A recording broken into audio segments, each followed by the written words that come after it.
ഇനി നമുക്ക് കർണാടക സ്പെഷ്യൽ ഡൊണ്ണെ ബിരിയാണി എങ്ങനെയാണ് തയ്യാറാക്കുന്നത് നോക്കാം. ഇതിൻ്റെ ഒരു സ്പെഷ്യൽ ഇൻഗ്രീഡിയൻ്റ് എന്ന് പറയുന്നത് സ്റ്റോൺ ഫ്ലവർ അല്ലാന്നുണ്ടെങ്കിൽ കൽപ്പാസിയാണ്. അപ്പോൾ അതിൻ്റെ ഡീറ്റെയിൽസ് സ്ക്രീനിൽ കൊടുത്തിട്ടുണ്ട്. ഇനി ചിക്കൻ 1 കിലോ ആണ് എടുത്തിരിക്കുന്നത്. ഇതിലേക്ക് 1/2 ടീസ്പൂൺ മഞ്ഞൾപ്പൊടി, 1 ടീസ്പൂൺ മുളക് പൊടി, ആവശ്യത്തിനുള്ള ഉപ്പ്, 1 കപ്പ് തൈര്, പകുതി നാരങ്ങയുടെ നീര് ഇത്രയും കൂടി ചേർത്തിട്ട് നന്നായിട്ടൊന്ന് പുരട്ടിയിട്ട് മാറ്റി വെക്കണം. 1 മണിക്കൂറെങ്കിലും ഇതൊന്ന് റെസ്റ്റ് ചെയ്യാനായിട്ട് മാറ്റി വെച്ചാൽ നല്ല സോഫ്റ്റായിട്ട് ചിക്കനൊക്കെ കിട്ടും.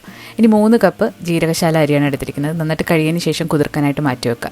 മിക്സിയുടെ ജാറിലേക്ക് പച്ചമുളക്, മല്ലിയില, പുതിനയില, ഒരു ചെറിയ കഷ്ണം ഇഞ്ചി, 1 കുടം വെളുത്തുള്ളി ഇത്രയും കൂടെ ചേർത്ത് നന്നായിട്ടൊന്ന് അരച്ചെടുത്തിട്ടുണ്ട്.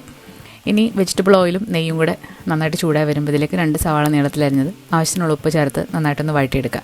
ഇതിലേക്ക് അരച്ച് വെച്ചിരിക്കുന്ന കൂട്ടും കൂടെ ചേർത്തിട്ട് അതിൻ്റെ പച്ചമണം നന്നായിട്ട് മാറ്റിയെടുക്കണം.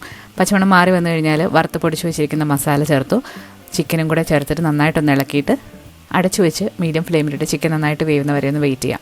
ചിക്കൻ ഇപ്പോൾ നന്നായിട്ട് വെന്ത് വന്നിട്ടുണ്ട്. ഇതിലേക്ക് ഒരു 4.5 കപ്പ് വെള്ളം ഒഴിച്ചു കൊടുക്കുകയാണ്. പകുതി നാരങ്ങയുടെ നീരും ആവശ്യത്തിനുള്ള ഉപ്പും കൂടെ ചേർത്തിട്ട് നന്നായിട്ട് തിളച്ച് വന്നാൽ അരി ചേർത്ത് കൊടുക്കാം. അരിയും കൂടെ ചേർത്തതിന് ശേഷം അടച്ചു വെക്കാം. അതിനുശേഷം തീ കുറച്ചിട്ട് ഒരു 10 മിനിറ്റ് ചെറു തീയിൽ വേവിച്ചെടുക്കുന്നുണ്ട്. നന്നായിട്ടൊന്ന് ഇളക്കി കൊടുക്കുക. വീണ്ടും അടച്ചു വെച്ച് അതിന് മുകളിൽ ഒരു വെയിറ്റും കൂടെ വെച്ചിട്ട് 10 മിനിറ്റും കൂടി ചെറു തീയിൽ കുക്ക് ചെയ്തെടുത്തിട്ടുണ്ട്. നല്ല ടേസ്റ്റ് ആയിട്ടുള്ള ബിരിയാണിയാണ്. ഒരു സ്പെഷ്യൽ ടേസ്റ്റാണ്. അപ്പോൾ എല്ലാവരും ഒന്ന് ട്രൈ ചെയ്ത് നോക്കിയിട്ട് ഫീഡ്ബാക്ക്സ് അറിയിക്കും.